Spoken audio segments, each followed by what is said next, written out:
I finished putting my binding on by my machine. You will notice some imperfections. I am not the best at machine binding, and in fact the last two quilts that I had to finish for this project I took to school and I binded them by hand because I just wasn't real happy with how my machine binding is turning out. It's not perfect at all. But anyway, I wanted to show you all how I close up the corner of a mitered binding. And so now I'm going back in by hand with just a regular needle, and I've got gray thread in here. And what I'm going to do is I'm going to pull this close. This is just like if somebody had a wound and you wanted to close up a wound, but my stitch is going to be a little different than that. So what I use is, it's the same as an applique stitch. So you just want to go in from underneath and hide your knot. If this was thinner material, you might could pull the knot through the top, but since this is flannel, it's kind of hard to do with this many layers. Okay, so anyway, I just start out on one side or the other, and then I'm going to go back and forth with this little stitch. So you just take, let me make sure y'all can see this. You just take a little stitch in the one side, pull that, then go to the other side and make a little stitch, keeping those lined up. And I'm just going to go back and forth all the way to the end, and then I will back stitch it a little bit. Some people use knots instead of a back stitch. I'm old-fashioned. I was taught when I was just a little girl to back stitch everything, and so I even back stitch on the sewing machine all the time, which a lot of people don't do. Years ago, when I think it was Eleanor Burns came out with the strip quilting idea, where you piece a lot of pieces together and then you cut them and turn them different directions to assemble a block. Well, I love her work. I think she's got some very beautiful patterns, but I have always struggled with that idea of cutting through my stitches without having any back stitch.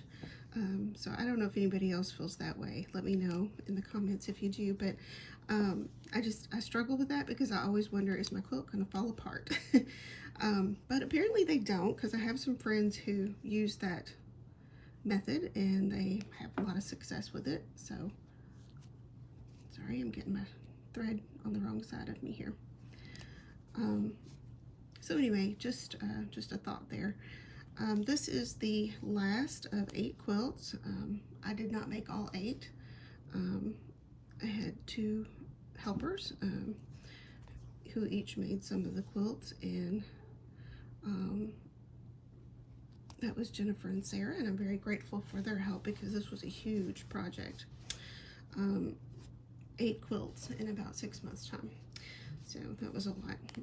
Now I've got it closed, as you can see. It's not perfect. I've learned through this project that working with flannel is a little tricky because flannel stretches and it moves on you when you try to put it in the machine. And so this was a big learning experience. You know, I had a pastor, elderly pastor, and I feel like he spoke a lot of wisdom. And he used to say that we learn something new every day, no matter how old we are. And he was in his 80s when he was saying that. And I agree, we do learn something new every day, and every day is an opportunity to improve something that we've already learned. So I'm a perfect example of that because I have been quilting for over 30 years. Started using a sewing machine a little bit when I was about 12 years old. So that's been 35 years ago. But I never perfected the skill of using a sewing machine. Most of the work that I do is by hand. When I make quilts, I usually hand piece and hand quilt them, so I don't get a lot of practice working with a sewing machine. And I also don't get much practice working with flannel because this was my first set of projects working with flannel. So anyway, I've got a lot of room to grow, and I'm willing to admit that. So if anybody has tips that could help me and anyone who is watching with working with flannel, I'd love to know your tips, because this is kind of tricky for me. And maybe you've got something you could share that would help us all. So that is going to conclude my tutorial on how to work on these flannel quilts. But I wanted to also include photos of all of the finished quilts, so I'll put those photos after the end of this video. And today is the big day. We'll be delivering all of these things today, so I am looking forward to getting to share all of these wonderful gifts that we've made. We also put together 4 Easter baskets for 4 children that are staying at the shelter, and then we have 9 women's care bags that we've assembled for the women at the shelter. Maybe someday in the future we can do quilts for the women, but I think we're going to need a break after these 8 quilts that we've done in the past.